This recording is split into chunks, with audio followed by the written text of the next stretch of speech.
नमस्कार. आपण बघतात सायगाव येथून बातमी.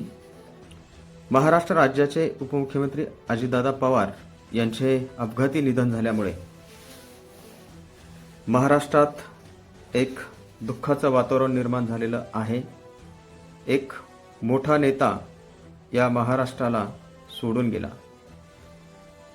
आज सायगाव येथे रोकडोबा पारावरती महाराष्ट्र राज्याचे उपमुख्यमंत्री यांना भावपूर्ण श्रद्धांजली अर्पित करण्यासाठी सायगाव येथील ग्रामस्थ, सायगाव ग्रामपंचायत कार्यालय, सायगाव येथील ज्येष्ठ नागरिक या सर्वांनी आज महाराष्ट्राचे उपमुख्यमंत्री यांना भावपूर्ण श्रद्धांजली अर्पण केली. सायगाव येथे म्हणण्यापेक्षा देश अगदी हलायला. जेव्हा घराघरामध्ये ही बातमी जात होती, एखादी गृहिणी भाजी टाकत असेल तर ती थोड्याने स्तब्ध झाली. एखादा शेतकरी आपलं काम करीत असेल, त्याच्या कानावर ही बातमी गेली, त्याने थांबून घेतलं. एखादा अधिकारी आपलं काम करीत असेल तो निशब्द झाला.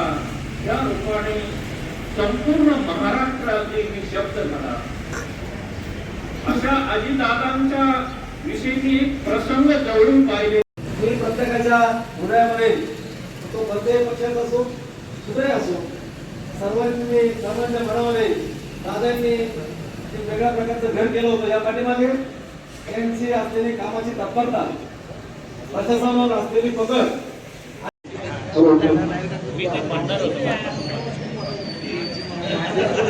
उपमुख्यमंत्री माननीय नामदार स्वर्गवासी अजितदादा पवार यांचे काल विमान दुर्घटनेमध्ये